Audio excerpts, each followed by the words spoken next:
And there's intimacy on the radio, and there's naturalness on the radio that can never be replicated on TV. The marvelous resurgence of radio as a political force in this country. News-related radio programming is evolving. There's a huge hole in our dialogue that can be filled by the synthesis of traditional radio and the freedom that comes from a live podcast. You're about to experience Cowboy State Politics live. Here we go.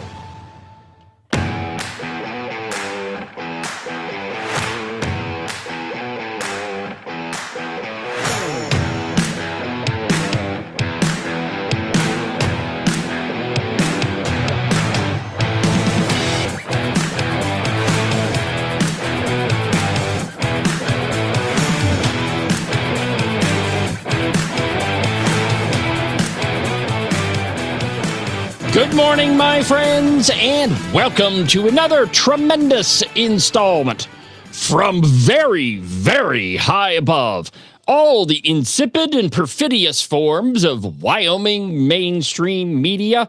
This is Cowboy State Politics.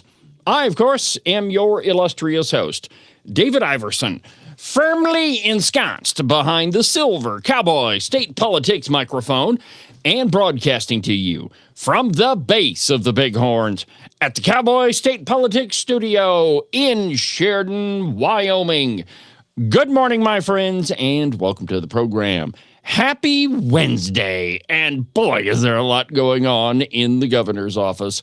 We'll get to that. I know, this is hard for the drive-by media to understand. I mean, it's not complicated. It's not hard. But the governor is actually suing himself. He's not really suing the Board of Equalization. I guess in the paperwork, yes, it does say that. But really, he's suing himself. And that should be the headline in all Wyoming newspapers today. But of course, it's not going to be, because it would expose Governor Gordon's leftist agenda from beginning to end. So we're going to talk about that this morning. But first, I should tell you, today we're going to have kind of a truncated program because my father-in-law, the Master Chief, is getting a quilt of valor. It's quilts that were made for veterans. It's a really cool honor. They don't give out that many of them. And so the Master Chief spent 27 years in the U.S. Navy. He's a Vietnam veteran. And, man, if you ever want to talk about ships, he's your man. But anyway, that ceremony is this morning. And so we're going to do around 45 minutes this morning, and then I'll be back tomorrow. And I'll have some pictures for you of the ceremony. It's going to be pretty cool. So I'm going to go video it, and maybe we'll get a good piece for tomorrow morning. So anyway, brief program today, but that's okay. Don't worry. We still got some news we got to get to. Let's see here. Any other announcements? Oh, by the way, if you haven't voted in the Open Range Record poll for our debate that's going to be held on July 16th, you need to. You see, you can't really have a debate with 10 people. That would be an unmitigated circus. And so we're going to narrow it down to 5. And the way that we're going to do that, we are doing that, is we're running a poll for the month of June. And if you want to have a say in who is going to be on our debate stage, well, then you need to go vote in the poll. And so the way that you do that is you go to openrangerecord.com. And the post is pinned right to the top. You'll see it right underneath the top story. I think it's called "You Decide." Let me just show you what the results are right now. This is a lot of fun to watch, I have to tell you. So just hold on. Screen's going to look a little weird for a minute. Here we go. Okay, we got to do that. There we go. Oh, yeah. See, I told you. Strange. All right. So here's the results for right now. This is where things sit on June 17th. And you can see Chuck Gray is in the lead, followed by Steve Freeze. And this one was a surprise to me when I opened this up this morning.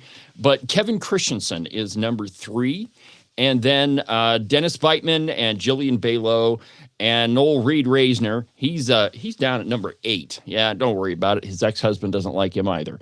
But anyway, so that's where the results are at right now. And if you want to take part in the poll, go to openrangerecord.com and click on it and vote in the poll. Now, I should tell you that you can only vote once. I know the poll will let you vote more than once, but it's only going to count the one time. So it's one vote per device. And, that's the way things should work. I really get irritated with some of these online polls where you can go in and vote 27 times. And it doesn't really give you an accurate read on how people are feeling. And so we wanted to get a handle on that. And the way that we're doing that is you can vote one time per device in the poll. And so openrangerecord.com. All right. So top story this morning, aside from the Master Chief getting an awesome quilt, he's pretty excited about that. But aside from that top story, from the Turkey Vulture, Governor Gordon challenges Board of Equalization decision refusing certification of property tax valuations. Now, if you remember, it was not that long ago that the Board of Equalization decided to sue over, it was House Bill 45, which is the 4% cap year over year on property taxes. Now, I personally think that bill is horrendous because it means that every 17 years, your property taxes are going to double. I don't think that's fair. I don't think it's right. I think our property taxes are way too high. But in any case, it is some help because before House Bill 45, we were seeing property tax increases of 20, 30, even in some cases 40 and 50%. And so the Board of Equalization, which is made up of a bunch of Democrats, tried to sue. That thing was tossed. And now they've decided that House Bill 45 is unconstitutional. And so they're just not going to enforce it, or so they say. But first, who is the Board of Equalization? So if you protest your property tax bill, your assessor sends them out, every spring, and you get it in the mail, and after you recover from the near heart attack of your property tax bill, if you want to protest it, the first thing you do is you go to the county commissioners and say, hey, I don't think my property taxes are right. I think they made this mistake. Lower them. And here's the thing most people don't understand, that at the county commissioner level, the assessor has the benefit of the doubt. So right out of the gate, you're at a disadvantage in in arguing your property tax bill. So the county commissioners make a decision, and if you don't like that decision, you can appeal to the Board of Equalization, and that's a 3-member board at the state level, State Department of Revenue, and they decide whether or not your property taxes are legit. The problem is, who appoints the board? The governor appoints the board. And in this case, and this is, this is one of those little stories that should be a big story, but it isn't, because the leftist media is going to support Governor Gordon in any way that they possibly can. But this is a perfect example of what happens when a governor appoints a bunch of liberals to a board. And he did in this case. Now, there is a great article on the Open Range Record. Let me just I meant to get this ready. But it's entitled, if it'll get there. Here we go. Okay, so it's entitled, Two Appointed Democrats Act as Supreme Court to Strike Down Property Tax Cap. And let me just read you the opening paragraphs here, and you'll get the idea really quick of who's on this board. So from the Open Range Record, and I quote, a major political crisis has erupted in Wyoming after a 2-member majority of the Board of Equalization effectively blocked the legislature's popular 4% property tax cap. Board Chair Jane Mockler and Vice Chair Martin Hartsock, he's got a weird name, Hartsock, I guess is how you pronounce it, issued a formal directive refusing to certify local property tax valuations, sparking widespread uproar by claiming the legislative relief violates the Uniform Taxation Clause of the state constitution. The unprecedented move bypasses the judicial system and creates an immediate gridlock for county offices. While the State Board of Equalization consists of 3 members, the controversial regulatory report was authored solely by Mockler and Hartsock. The third board member, Carl Anderson, was not named in the directive. Public records have since highlighted a specific political pattern behind the two administrators controlling the panel. And this should come as no surprise whatsoever. For the entire time that Cowboy state politics has been around, I've told you that Governor Gordon really is not a Republican. And if he was a Republican, why would he appoint, wait for it, two Democrats to the Board of Equalization? Now, one of them claims to be a Republican. This is true. Really? They're both Democrats. Here's how we know that. Mockler is a prominent longtime Democrat who spent 16 years in the Wyoming legislature before being appointed to her seat by Mark Gordon in 2025. Federal campaign finance filings show she regularly funds national progressive candidates, including recent contributions to Kamala Harris for president and Act Blue. Conversely, Hartsock maintains an official registration as a Republican. We know that doesn't really mean anything in this state, allowing the panel to satisfy statutory requirements regarding bipartisan representation. However, federal data reveals that Hartsock has consistently donated to national Democratic entities, including the DNC, Campaign for Democracy PAC, and all of that since late 2023. And so it should come as no surprise whatsoever to anyone that this board said, you know what, we're not really going to lower anybody's taxes, and we think the radical right legislature shouldn't be able to affect anybody's property taxes. But keep in mind, when House Bill 45 was passed, the Freedom Caucus, the conservatives, were not in control of the House of Representatives, nor were they in control of the Wyoming Senate. So really, with the help of conservatives, this was all the redcoats that passed this thing. And it wouldn't have passed without them because they had the majority in the House of Representatives, and the liberal governor signed it. And now his very liberal state board of equalization has decided that they're not going to enforce it. But remember, they are under the executive branch. And he is the one that appoints them. So in Governor Gordon suing the State Board of Equalization, he's really suing himself. Here's from his statement that he issued yesterday. And it's entitled, Governor Gordon Challenges State Board of Equalization Decision Refusing Certification of Residential Property Tax Valuations. Quote, Governor Mark Gordon directed the Attorney General to file a suit in district court for the 1st Judicial District, Laramie County today, requesting the court to issue a declaratory relief and an immediate injunction. The injunction would require the State Board of Equalization to certify residential values recognizing appropriate exemptions passed by the legislature. Now, to his statement, here is what the governor said. And I love this. You know, every time the governor acts like a conservative, it just makes me laugh because he's not. He never really has been. And I think if you look at his track record as governor, it pretty well proves that. But here's what he says in his statement. Quote, it is my duty to uphold and support the laws passed by the legislature. Once those laws are on the books, it is solely the role of the judiciary to determine their constitutionality, not the agencies, boards, or commissions. For this reason, I believe the board is incorrect in their order, and I believe it is appropriate to go to the judicial branch for clarification. Maybe he should have thought of that one before he appointed these redcoats. I mean, this is a perfect example of what happens when liberals get appointed to any board. And they were appointed not that long ago. I mean, the board chair was appointed last year. So it's not like Governor Gordon, you know, it's not like this was passed, you know, they were appointed like 4 or 5 years ago. This is recent stuff. He very well knew exactly who he was appointing. And now they're the ones that are saying, no, we're not going to go along with this whole 4% property tax cap. It is absolutely hilarious, my friends. Hilarious. Because the governor has to sue himself.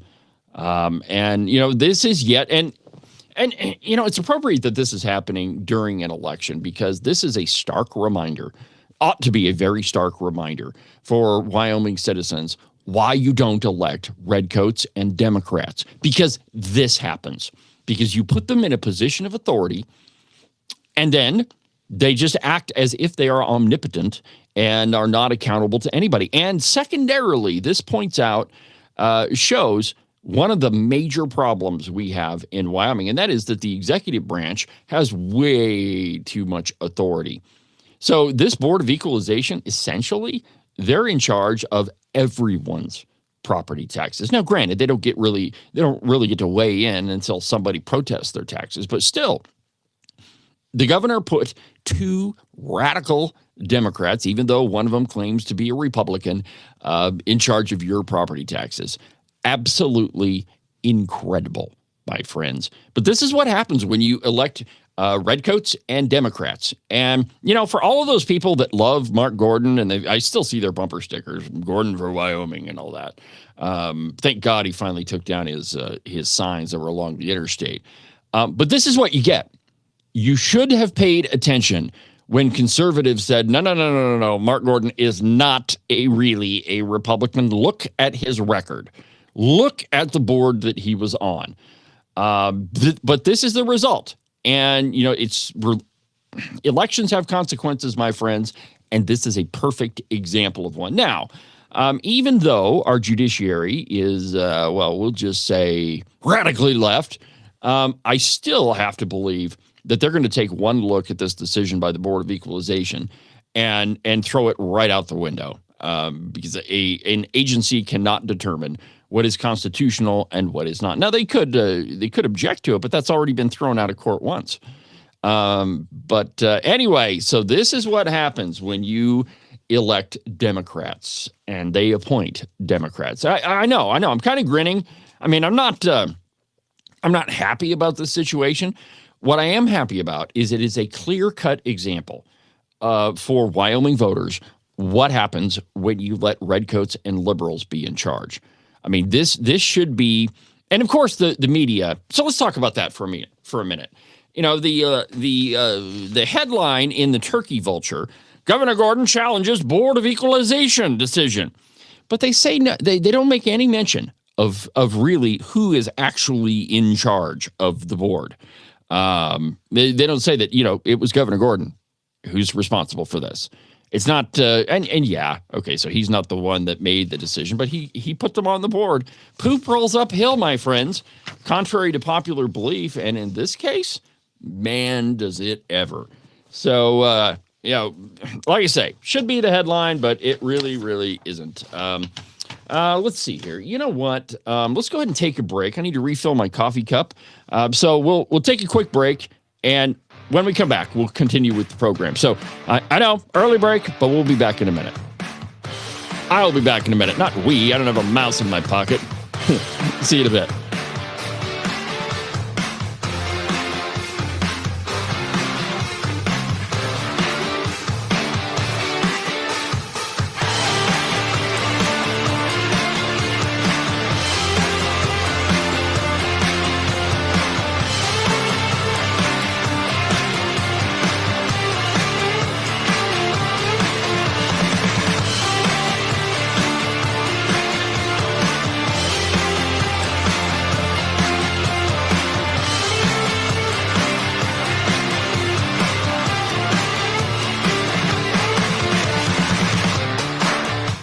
The following ad was paid for by Brent Bean for governor. This is Brent Bean, a Republican for governor. Wyoming families know what matters: law enforcement, emergency services, and supporting strong schools, agriculture, and energy production. But state government keeps growing while priorities fight for resources. That has to change. We don't have a revenue problem. We have a spending and priority problem. Vote for me on August 18th, and I'll put Wyoming priorities first. I'll return taxes to you, the taxpayer, and make Wyoming number one. Paid for by Brent Bean for governor. Today's program is also brought to you by Morton Buildings. If you're in the market for any type of building for your property, you need to call Marcos and Jesse at Morton Buildings. Their phone number is 307-674-2532. They're the best in metal building construction, and they've been doing it longer than anybody else around. So it doesn't matter if it's a garage or a barn or maybe something bigger, like a roping arena or maybe a giant warehouse for your business. The two guys you need to call first are Marcos and Jesse. Again, their phone number is 307-674-2532, or you can check them out on their website, mortonbuildings.com.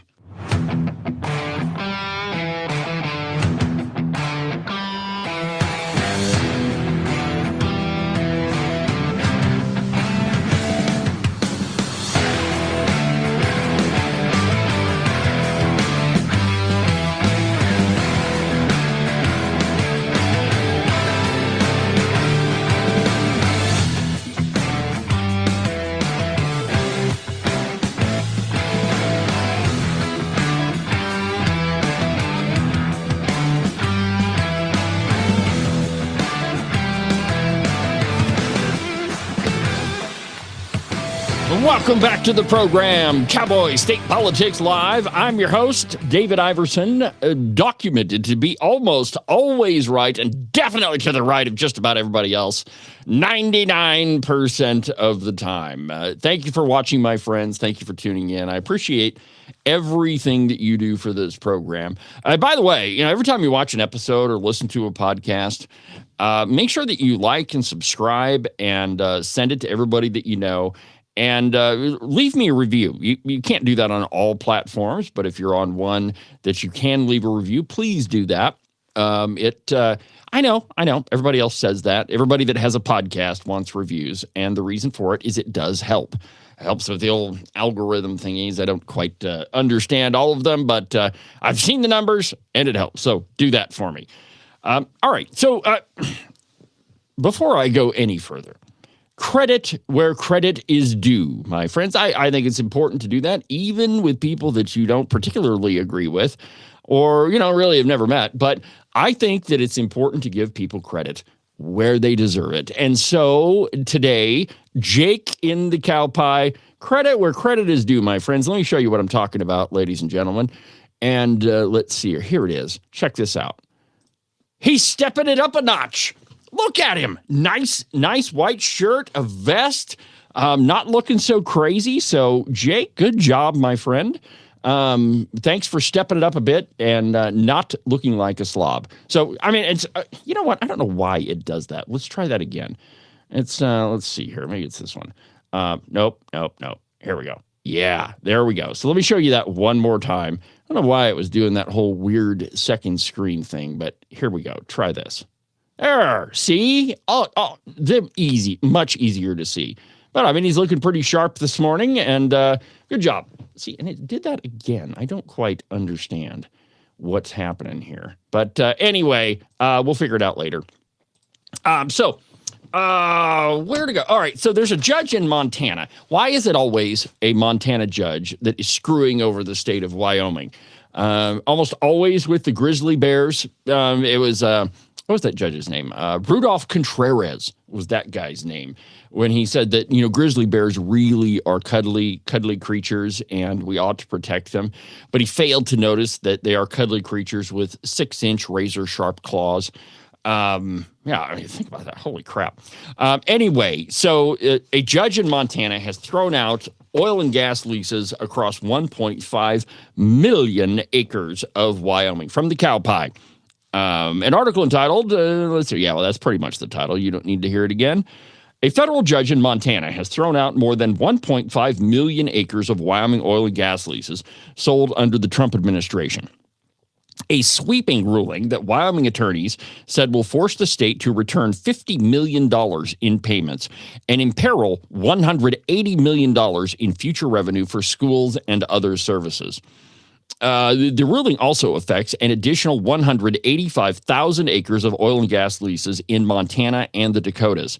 The decision, issued by Chief Judge Brian Morris out of the U.S. District Court of Montana, is sparking outrage in the oil and gas community. It's the third time Morris, an Obama appointee, has ruled against the U.S. Department of Interior over the protection of, you guessed it, sage grouse, a dumb little bird that I don't even know if they're really all that tasty. They're kind of fun to hunt, though, if you can get them to fly. That's why I say they're dumb. But anyway, the truth is the sage grouse have way more protections than they need. If you can't do anything within a half a mile of a sage grouse lake, which, by the way, you could probably drive right through the middle of a sage grouse lek and the sage grouse would still return. It is a misconception that oil and gas development, is killing up birds. Now, I suppose, if the sage grouse were strutting and it was mating season and you drove right through a sage grouse lake, that would probably disturb them. That might not be good. But the half a mile radius around a sage grouse lek is absolutely ridiculous. Oil and gas companies have adapted to work around that, even though it's absolutely dumb. They have. And now a federal judge in Montana has said that that's not enough. And Quote, the environmental group, let's see here. Yeah, the environmental group found a sympathetic venue in Montana to file their case and ultimately hurt Wyoming. Oil and gas landman Steve Degenfelder told the Cowboy, quote, I am hopeful the state of Wyoming will appeal this decision with everything they have. Other than a successful appeal, it is my understanding, and this is Degenfelder speaking, that we would need an act of Congress to overturn this injustice. I wonder how Montana would feel if a Wyoming judge hurt their state to this magnitude. I mean, it's huge, 1.5 million acres. Ryle McConaughey with the Petroleum Association of Wyoming said it's just the latest example of how activists are misusing the judicial system to attack industries that they don't like. Anti-oil and gas activists have a sympathetic ear in Montana, which is why they continuously file cases there. The hard truth is that until Congress steps up to restore the original intent of laws like NEPA and the Endangered Species Act, which, by the way, the sage grouse is not endangered. The radical left would love nothing more than to get the sage grouse on the endangered species list. But right now, it's not. They're not endangered. And if you drive out into the boonies east of Sheridan or east of Buffalo, it's not hard to find sage grouse. Some of the groups, let's see here, where was it I saw? Well, anyway, expect a report from the Open Range Record in the very near future to tell you who is behind all of these groups. Because really, when it comes to environmental activism, it's really a pretty small group of people that are involved in it. And it's almost always the same culprits. And I would not be surprised if we found the Powder River Basin Resource Council in there somewhere. Don't know that for sure. I'm just guessing. But usually when these things come down, you can find the Powder River Basin Resource Council in there somewhere. Let's see here. You know what? Since I have such a short program this morning, we're going to take another break, and I'll get ready for the next segment. So back in a minute. See, I'm kind of off my game now that I don't have 2 hours. That's all right. We're adapting. See you in a minute.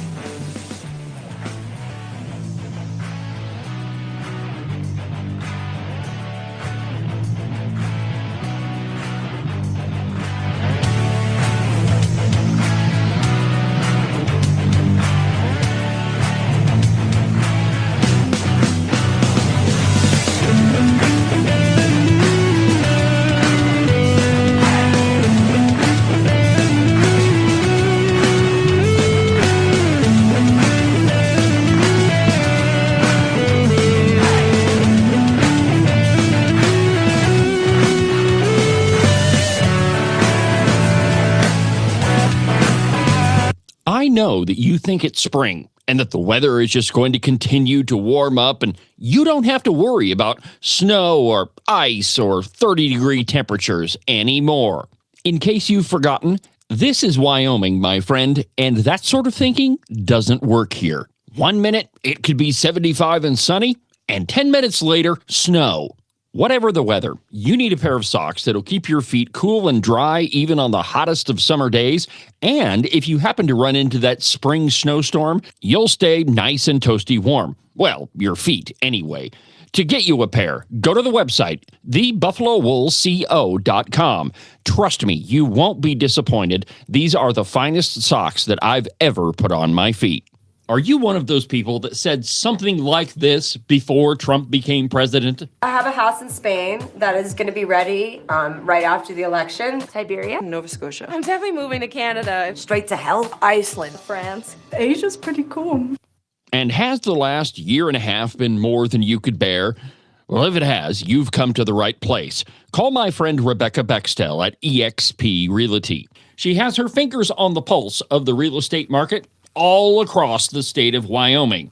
Last year, she sold around $30 million worth of property. Everything from small residential properties all the way up to big giant ranches. So if you've got to get the heck out of Dodge, if you've got to be gone Johnson because you can't stand that Trump is the president, call Rebecca Bextel. Her phone number is 307-699-3519. Let me say that one more time for you in case you missed it. 307-699-3519. I've never felt the freedom like I do. I feel stronger every day, don't you? Well, I can show you how. A new day, a new way. Watch out, I'm only gonna get stronger. A new day, a new way. Watch out, I'm only gonna get stronger. A new day, a new way. Watch out, I'm only gonna get stronger. A new day, a new way. Watch out, I'm only gonna get stronger. I've never felt the freedom like I do. I feel stronger every day. I'm only gonna get stronger. Cowboy, state politics is only getting stronger. I know, the left really hates it, but it's a fact, my friends. This program is expanding each and every day.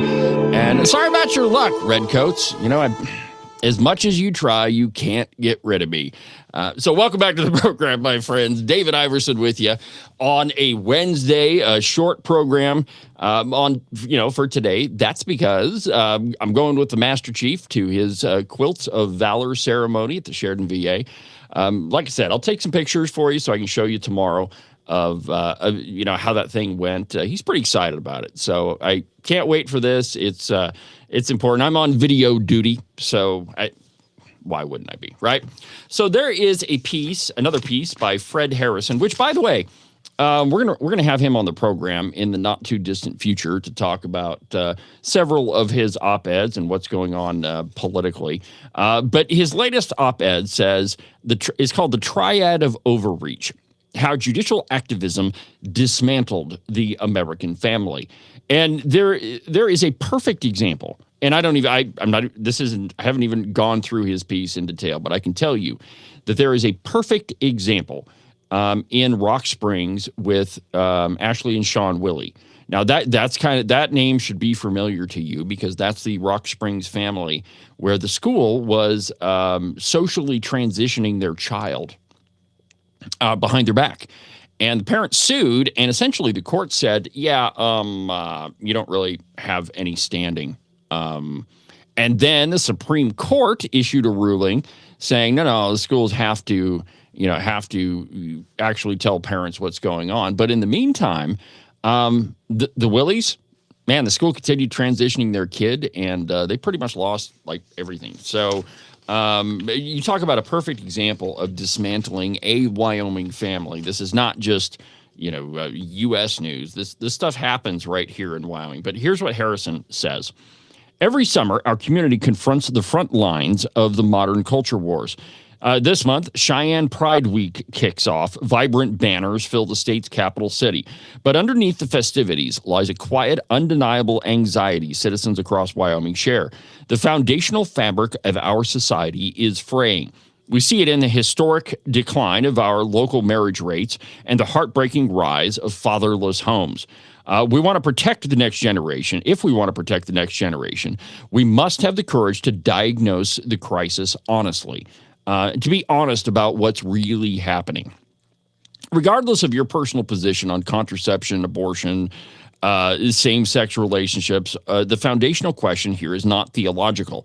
It is constitutional. It is about how we decide things in this country. And far too often, our judicial system comes up with the decision of you don't have standing. How many lawsuits have you heard of where, and on a variety of different topics, how many of them have you heard that you don't have standing? You don't have standing to sue. That's often the refrain from judges when they don't want to issue a decision. In a self-governing society, Harris continues, profound moral and social choices are meant to be hammered out through the democratic process. Instead, we have endured 50 years in which the judiciary has imposed its will systematically upon the population. History proves that when judges abandon the written text to invent social policy, the consequences are catastrophic. Consider the case of Plessy versus Ferguson. Now, that one you should have learned about in school. That's the one where the Supreme Court ruled that you could have separate facilities so long as they were equal. There, an American activist Supreme Court bypassed the clear equity of the Reconstruction Amendments to manufacture the doctrine of separate but equal. That single piece of judicial engineering legally authorized more than a half century of state-sanctioned discrimination against Black Americans in education and public life. It took decades for the law to finally crawl back to the truth of Justice John Marshall's famous Plessy dissent, that our Constitution must be colorblind, that it applies to everyone equally. It doesn't matter, what color your skin is, if you're a man or a woman or a politician or otherwise. The Constitution applies to everybody equally. Alexis de Tocqueville observed that the law serves as a powerful teacher in the United States, shaping morals, habits, and expectations of the citizenry. But the law can be a teacher for both good and bad. And very, very recently in State v. Johnson, we've seen our activist court be a force for, not a force for good, but rather one for evil. I mean, that's what if you're saying that it's okay to kill a baby, that is by definition evil. I mean, if you try to explain away the realities of humanity in legalese, that's not just wrong. That's evil in my opinion. While the vast majority of citizens at the time heavily disfavored things like abortion in 1973 and Roe v. Wade and contraception, the courts altered the legal landscape by fiat. The next generations internalized this lesson. Millions of Americans grew up accepting these judicial precedents as given, adapting their lives to a philosophy that legally uncoupled the marital act from its natural biological purpose. Once procreation was severed from sex, the next legal domino fell, the separation of child rearing from marriage itself, culminating in the 2015 Obergefell versus Hodges. That was the same-sex, quote-unquote, marriage amendment. By the way, it's not marriage. Marriage is, by definition, between a man and a woman. Words mean things, my friends. 2 plus 2 is 4, not 5 if you want it to be 5. And this is not to be discriminatory. This is to stand up for language. Words mean things. Now, in that soundbite, Rush is talking about, same sex, what they call, marriage. It's not marriage, okay? Marriage is a union between a man and a woman before God. That's what a marriage is. And so, call it whatever you want when, two men or two women want to get together. You call it a contract, call it a business relationship, call it a partnership, call it whatever you want, but it is not marriage. But when in Obergefell, the court ruled that you can have same-sex marriages. And so that helped transform the legal landscape and our understanding of what marriage is. And just like Roe v. Wade in 1973, which, by the way, was made up out of whole cloth. The Supreme Court said that somehow abortion fits into the Equal Protection Clause. But you won't find the word abortion anywhere in the Constitution, nor will you find any allusion to being able to kill a baby. It's just not in there. The court manufactured it all on its own. So just like the 2015 Obergefell decision, the court manufactured that as well. Government really doesn't have any place in marriage. Like I said, marriage is a union of a man and a woman and a promise before God. Okay, and correct me if I'm wrong, liberals, but I thought you were all in favor of a separation of church and state. The government doesn't have any place messing around in marriage. Now, if you want to talk about tax benefits and all that, that's fine. But it is not the role of government to mess around with marriage.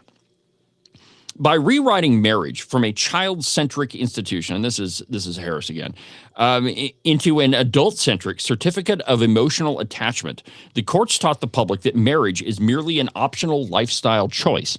The data reflects this total loss of institutional purpose. According to the U.S. Census Bureau, the marriage rate has plummeted to its lowest levels in American history, resulting in an atomized society, a culture broken down into isolated, self-centered individuals who put personal gratification ahead of communal and familial duties. We are now reaping the grim, tangible results of that 50-year judicial curriculum. Our population is no longer replacing itself. The domestic birth rate has dropped well below replacement levels. And in other words, that a marriage is how, historically, biblically, however you want to put it, how we procreate. That men want to get together, they get married, and, babies happen. But because that's not happening, because we have we have transitioned the idea of marriage into one that is really centered on, a lifestyle or personal gratification choice, as Harris points out. That whole procreation bit, that has fallen by the wayside because marriage is no longer about raising and rearing children. It is about your personal lifestyle choice now, at least according to the Supreme Court. To keep our economy stalling due to this dearth, our nation has allowed massive destabilizing population shifts driven by historic waves of illegal immigration. We have lost the patriotic generational will to put the continuity of our country first because our laws have spent decades teaching us to put ourselves first. And, my friends, just like how we started out the program, that decisions and elections have consequences. Well, court decisions have consequences too, and more often than not, you don't see the results of those until much, much later, and perhaps generations later. That's definitely the case with Roe v. Wade from 1973, and it's going to be the case with the 2015 decision. Lest we think Wyoming is immune to this judicial classroom, the Wyoming Supreme Court January 6th ruling in State v. Johnson is a textbook symptom of this exact same disease. In that case, the court took Article 1, Section 38, a 2012 state constitutional amendment explicitly passed by Wyoming citizens to protect patient choice against Obamacare. That was the intent of it. And federal overreach, and it twisted it to strike down the legislature's bans on abortion. Now, this is a critical point to understand, my friends. Subsection C of that amendment says that it is the legislature that determines appropriate restrictions on the right listed in Article 1, Section 38. But the Supreme Court ignored Section C altogether. And subsequent court rulings, if you follow them, have said, have proven that out. The most recent one, striking down the heartbeat bill and the regulation of abortions bill, the judge said that, abortions are inherently safe. Inherently safe for whom? It's not safe for the baby. Abortion is the one procedure where a patient dies 100% of the time. That is not safe for the baby, and I would argue that it is not safe for the mother either, both physically and emotionally, and definitely not spiritually. So the judge in that case decided that not on the Constitution, but rather on his own personal political inclinations. And he decided that the case really was about safety, and it wasn't about the law. If it were about the law, he would have thrown the lawsuit out. But it wasn't, because he inserted his own political beliefs into the decision, and now we're going to have another appeal. It's going to go to the Supreme Court, and we're going to have to try to get rid of abortion another way. You see, Harris's point is well taken, that it is the judicial system that is radically remaking our society. Now, it all starts with with law. It starts with appointments, which is why I started and ended this show the same way, that political appointments, whether they be on the Board of Equalization with taxes, Governor Gordon, or whether it be with the Supreme Court, Governor Gordon, or all of the judges that are that make all of these district level decisions, it is the executive that makes that decision. So I mean, these are clear examples of what happens when you elect a Democrat. I mean, a red coat Democrat in red clothing. But and this works negatively for there. You can see the studio dog in the picture. Maisie's telling me it's time to go. All right, my friends. Well, sorry to cut the program short today. We'll pick it up tomorrow. I'll have some pictures of the Quilts of Valor ceremony for the Master Chief.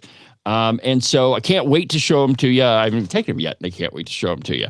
So for now, my friends, from the base of the Bighorns, sorry I got to run and cut the program short, but from the base of the Bighorns, I'm David Iverson, and this is Cowboy State Politics. I got to run, my friends. I got an appointment that I can't miss.